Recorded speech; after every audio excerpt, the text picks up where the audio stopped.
everyone. Thank you for having us today. Anna and I are presenting Taking Responsibility for Clothing Waste, Learnings from a Global Scan. We co-authored this work with our colleagues, Professor Alice Payne and Associate Professor Rowena Maguire, and we work in the School of Design and the School of Law at the Queensland University of Technology in Australia. Before we begin, we'd like to acknowledge the traditional owners of the lands from which we work. I'm joining you today from Paris, but Anna is joining you from Brisbane, where we live. We conducted this work on the lands of the Turrbal and the Yagara people in Meanjin, Brisbane, and we'd like to acknowledge that these have always been places of research, learning, and circularity, and we pay respects to their elders, laws, customs, and creation spirits. So we're part of a consortium of researchers and industry leaders led by the Australian Fashion Council, who have been tasked by the Australian federal government to design a product stewardship scheme for clothing. Our research aims to address the question, what are the global initiatives supporting circularity, and how can they inform the design of an Australian clothing product stewardship scheme? To do this, we've conducted a global scan of initiatives to understand best practice and the right way forward for Australia. From this research in this presentation, we're arguing two things. First, that regulating the fashion industry must involve regulatory theories which are responsive and adaptive to the changing natures of the problems and industry context. And second, that these responses must also be explicitly tied to place. We propose that sanctions and support mechanisms attuned to place and context can strengthen regulatory approaches over time. The fashion industry is a global system underpinned by complex production, consumption, distribution, and disposal networks. The harms produced by the fashion system are unevenly distributed across the global north and the global south. Although these terms have practical and geographic flaws because of the divisions within each country, these distinctions of place are important to understanding how people and harms are differently displaced. Given the socio-geographic context and the division of injustices around the world, we take a particularized viewing which is sensitive to place, and in using this analytic anchor, we can better understand the distribution of harms, as well as the ways in which we can best regulate and respond to global systems of oppression and exploitation. The industry produces 150 billion new clothing items annually. The rates of clothing disposal are increasing rapidly, and the end-of-life solutions for clothing are currently underdeveloped and costly. Where these clothes end up presents another chain of harms following colonial legacies. The most powerful brand owners are based in the global north, and this is also the site of the greatest consumption of new clothing, while the global second-hand trade has become synonymous with practices of dumping, which are overfilling landfills in the global south. This raises bigger questions about the volume the fashion industry produces and its linear supply chain model. The concept of the circular economy is increasingly being presented as a possible solution to the ills of fashion, not only in the area of waste management, but also as a model of business that would balance economic growth and social and environmental justice. The definition of a circular economy varies. For example, in what would be considered its more radical interpretation, the circular economy is connected to theories of degrowth and post-growth, while in what is becoming a more mainstream definition, the circular economy is centered on finding a means to decouple economic growth from resource depletion and is concerned with balancing environmental concerns with social and economic considerations to promote justice, support technological growth, and create sustainable jobs. It is evident that creating such changes in the way we live and engage in fashion will be complex, and although not the only requirement, the implementation of enabling regulation is one prerequisite needed to support society's circular aspirations. Despite the global imperative to make fashion circular, there is currently no legally binding global framework for realizing a circular economy for fashion. Instead, the industry is reliant on a large range of voluntary multi-stakeholder initiatives, which are often led by global non-government organizations. Beneath global efforts sits an ever-growing number of national and subnational regulatory initiatives. At the national level, regulatory tools to improve the environmental outcomes of clothing have historically focused on waste management operations. As the cost of waste management activities continues to increase, product stewardship and extended producer responsibility, or EPR, are increasingly being utilised, not only as an attempt to redistribute the cost of managing waste, but in line with the rise of the circular economy, as a policy tool to create conditions and incentives for coordinated systematic change. Product stewardship and EPR are environmental management strategies that were initially developed in the 1980s. Based on the polluter pays principle of environmental law, product stewardship and EPR seeks to allocate a degree of responsibility to addressing pollution to those considered responsible for producing it. Although the terms product stewardship and EPR are often used interchangeably, their terminology differs based on the way they assign responsibility. For example, EPR assigns producers primarily responsible, be it financial or physically, for collection, sorting, and treatment of the products they put on the market. In contrast, product stewardship shares responsibility for a product's impacts with all actors throughout the supply chain. As such, product stewardship is a much broader term that encompasses any initiatives undertaking to improve environmental and human health outcomes along any stage of the product lifecycle.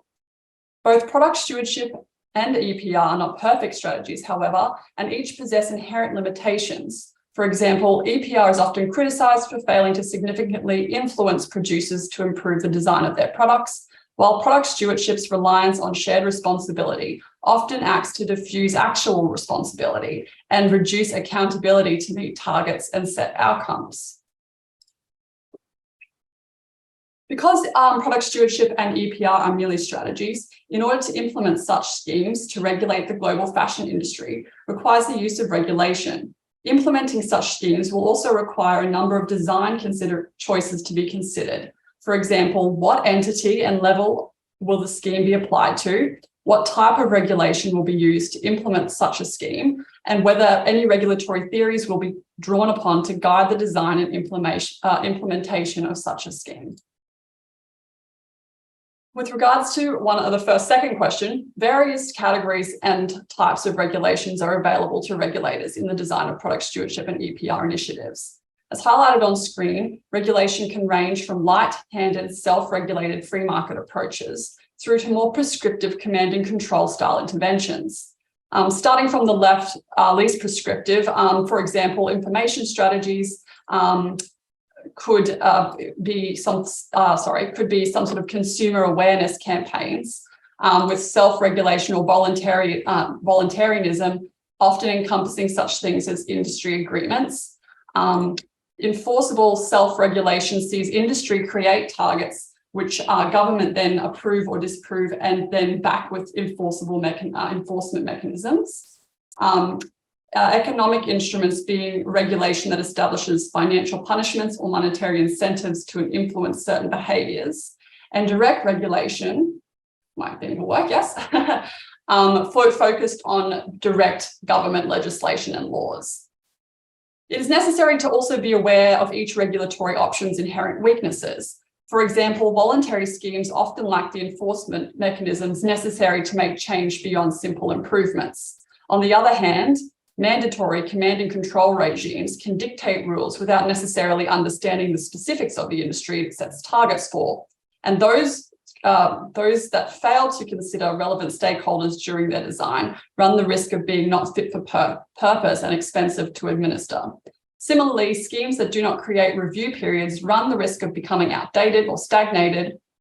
Nonetheless, all of the options have the power to make a difference, whether they're applied to an individual company, a collection of companies, or a country. So, as previously mentioned, both product stewardship and EPR contain documented weaknesses. It is from these weaknesses that designers of product stewardship and EPR schemes can look to several regulatory theories to improve circular outcomes. A number of regulatory theories exist, several of which we draw upon in our paper. However, for the purpose of this presentation, I'll focus on outlining Ayres and Braithwaite's theory of responsive regulation.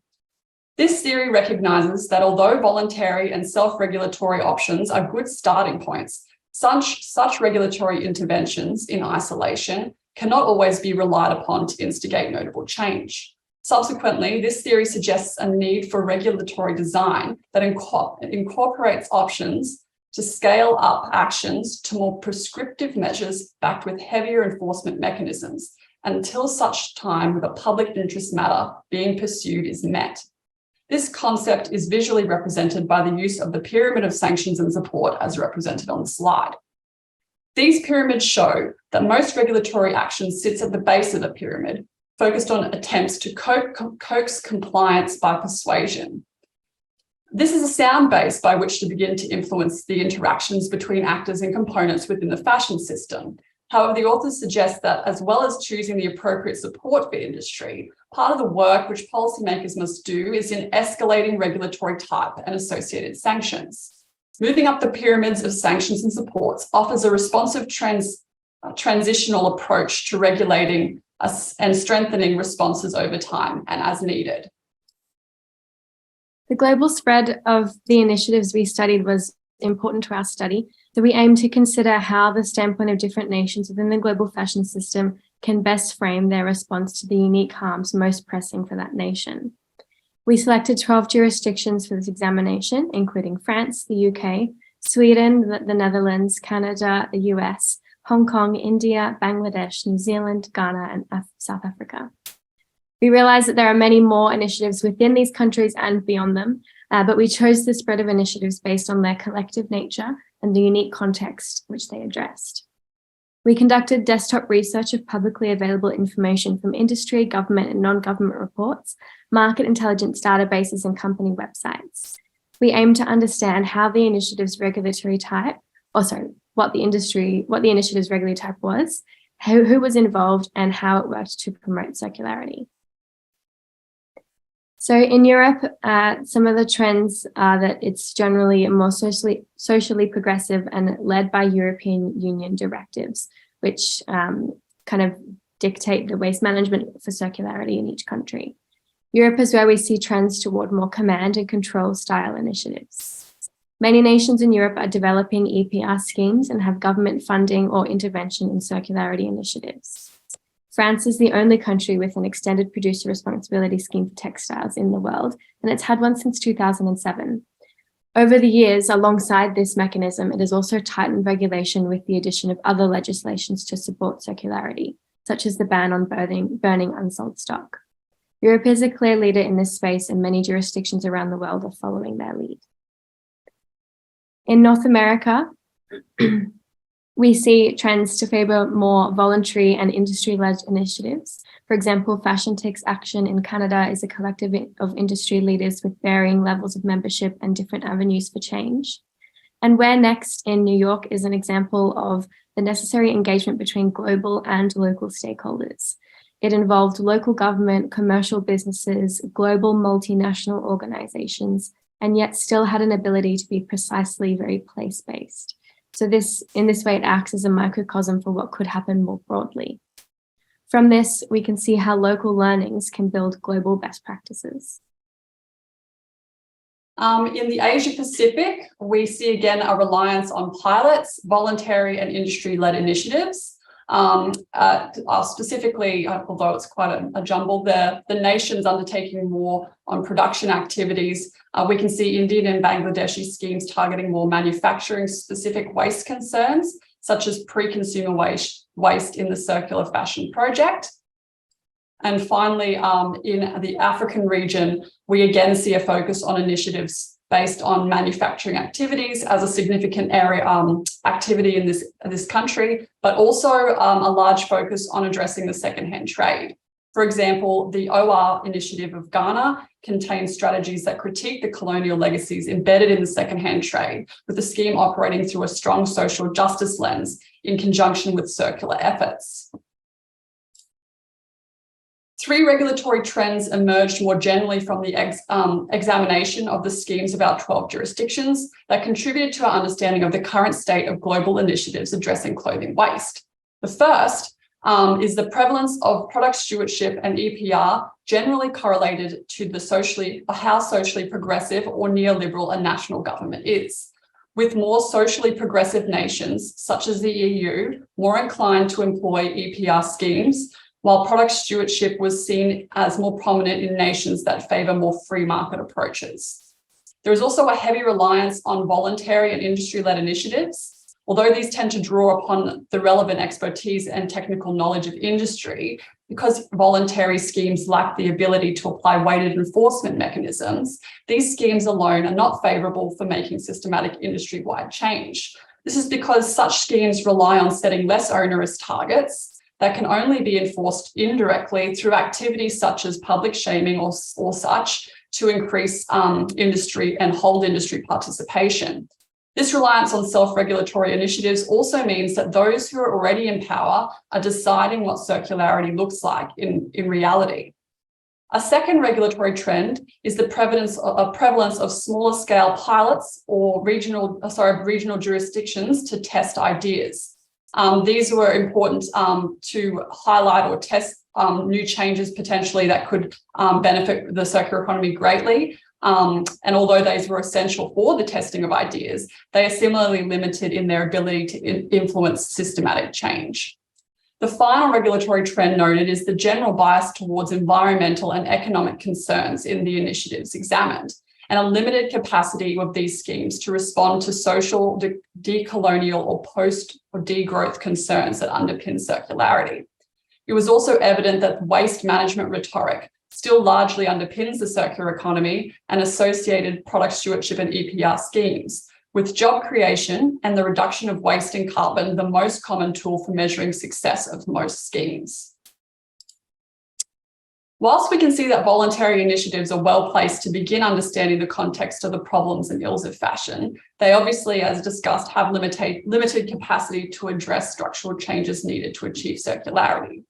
We therefore argue that where voluntary initiatives are employed as a starting point with product stewardship and EPR, such schemes include built-in capacity to swiftly increase the level of state intervention and enforceability in response to the context and outcomes, and as the system matures, with mandatory legislation used as a potential outcome, but not always necessarily the outcome. In utilising the pyramid of sanctions and support previously discussed, and also now featuring on screen, we suggest that product stewardship and EPR interventions be designed to move up such pyramids, starting broadly through education and persuasive actions to voluntary initiatives that include industry collaboration. Enforcement self-regulation allows still for more enforcement mechanisms while still drawing on industry collaboration and knowledge. And then finally, where necessary, direct mandatory legislation. The government plays a role, obviously, in the oversight of this escalation and acts as a form of anchoring legitimacy and as a mediator to ensure public good is being pursued.